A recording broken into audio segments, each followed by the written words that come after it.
जैसा कि हमने अपनी पिछली वीडियो में आपको बताया था कि किस तरह सुशांत सिंह के पिता ने पटना पुलिस स्टेशन में एफआईआर लिखवाई और जिसके बाद पटना से 4 पुलिस अफसरों की टीम मुंबई भेज दी गई। तो वह 4 पुलिस अफसरों की टीम मुंबई पहुंच चुकी है और बहुत ही बड़े बड़े खुलासे कर चुकी है, जिसको देखकर अब यह कहा जा सकता है कि अब इंसाफ बहुत ही जल्द मिलेगा। और आपको बता दें कि खबर यह भी है कि सुशांत के परिवार वालों ने पहले ही बांद्रा डीएसपी को बताया था कि सुशांत की जान खतरे में है। तो क्या है ये पूरी खबर, आपको बताते हैं हम हिंदुस्तान मिरर पर। तो हिंदुस्तान मिरर को सब्सक्राइब जरूर करें। तो सबसे पहले आपको बता दें कि सुशांत के पिता ने एफआईआर में रिया चक्रवर्ती और रिया के परिवार पर आरोप लगाए थे कि रिया सुशांत की लाइफ में एक सोची समझी साजिश के तहत आई थी ताकि वो सुशांत के अच्छे कॉन्टेक्ट का इस्तेमाल करके फिल्म जगत में टिक सके और सुशांत के पैसों पर हाथ साफ कर सके। और तो और सुशांत के पिता ने यह भी कहा है कि जब मेरा बेटा 2019 तक ठीक था तो रिया के सुशांत के लाइफ में आने के बाद वो डिप्रेशन में कैसे चला गया। और साथ ही सुशांत सिंह के पिता ने एफआईआर में रिया पर आरोप लगाते हुए कहा है कि जब रिया को पता था कि सुशांत की हालत नाजुक चल रही है, फिर भी रिया ने उसको ठीक से इलाज नहीं करवाया। और तो और सुशांत के नाजुक हालत में भी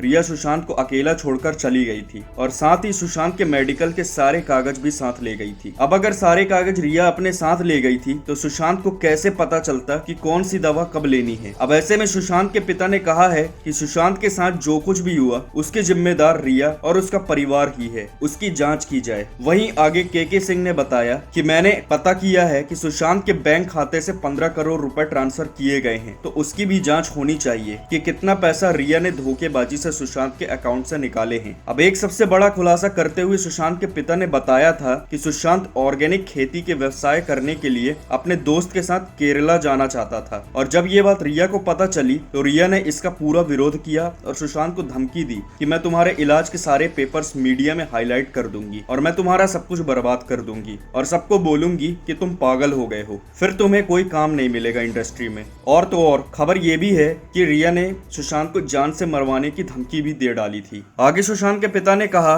कि जब सुशांत ने रिया का विरोध किया तो रिया को लगा कि सुशांत अब उसके किसी काम का नहीं है, जिसके बाद ठीक 8 जून को रिया वहां से लैपटॉप, कैश, क्रेडिट कार्ड, इलाज के दस्तावेज, पिन नंबर और भी बहुत कुछ लेकर चली गई। अब सुशांत के पिता ने बताया कि सुशांत ने कॉल पे बताया था कि रिया धमकी दे रही है और आगे सुशांत के पिता ने यह भी बताया कि वो बार बार सुशांत को कांटेक्ट करने की कोशिश करते थे, लेकिन रिया बार बार सुशांत का नंबर बदल देती थी। हालांकि सुशांत की फैमिली ने खुद सुशांत के निधन से पहले 25 फरवरी को बांद्रा डीएसपी को इस बात की जानकारी दे दी थी कि सुशांत को खतरा है, फिर भी सुशांत को कोई प्रोटेक्शन नहीं दिया गया। अब ये बहुत बड़ा खुलासा किया है सुशांत के पिता ने और यह सोचने वाली बात है कि आखिर जब सुशांत की फैमिली ने कहा था कि सुशांत को खतरा है, फिर भी उसे प्रोटेक्शन क्यों नहीं दिया गया। हालांकि अब रिया पर धारा 306, 406 के तहत कड़ी कार्रवाई भी हो रही है। और साथ ही बता दें कि जब पुलिस रिया के घर पहुंची तो रिया वहां से गायब हो गई। अब जाहिर सी बात है कि रिया पर 306 और 406 के तहत कार्रवाई करते हुए पुलिस को रिया को गिरफ्तार करना पड़ता। अब मैं इसे फरार तो कह नहीं सकता, लेकिन मैं ये जरूर कह सकता हूँ कि गिरफ्तारी से बचने के लिए रिया वहाँ से गायब हो गई, लेकिन रिया अभी भी अपने वकील के साथ कांटेक्ट में है। तो अब काफी लंबे टाइम के बाद पटना पुलिस की बदौलत इंसाफ मिल रहा है। रिया की सारी काली करतूत सामने आ चुकी है। अब बहुत ही जल्द कोई बड़ा अपडेट आएगा जो कि हिंदुस्तान मिरर वीडियो के माध्यम से पहुंचा देगा। तो हिंदुस्तान मिरर को सब्सक्राइब करें और अपनी राय कमेंट में जरूर दें। धन्यवाद।